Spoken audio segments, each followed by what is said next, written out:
Do you know why Ayurveda is so important to help you understand your physical, emotional, and spiritual needs, and how it can help you to really identify exactly what your body needs at any given moment in any given season? I'm here to tell you. Ayurveda is a Sanskrit word and it means and translates as the science of life, which exactly is the aim of Ayurveda and its practices. It's to guide you back to a sense of balance and wholeness within an ever-changing environment that surrounds us. The mandala of therapies that are used traditionally to restore complete health back to the body also de-stress and regulate everyone's nervous system.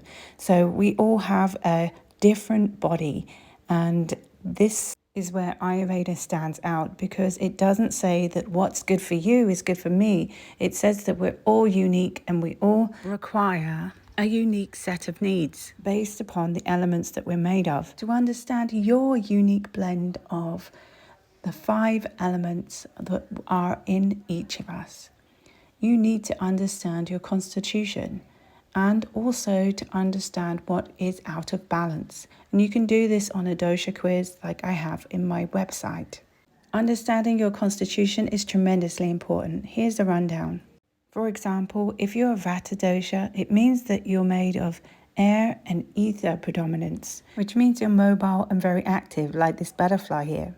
And if you have a Vata imbalance, it means that you need grounding, soothing, nourishing foods to bring you back into balance. Maybe you are a Pitta dosha, which means that your predominant element is water and fire. This means that you're very driven and persistent. If you have Pitta type imbalances, then you need to bring in more cooling elements that are sweet and grounding. Kapha predominance means that in your constitution you have a lot of earth and water. And to bring you back to balance, you need activity and lightness. Understanding your constitution is a first step towards finding out your body type and really being able to home in on what your body's needs are. I hope you found this information really helpful and it gets you on the path of Ayurveda.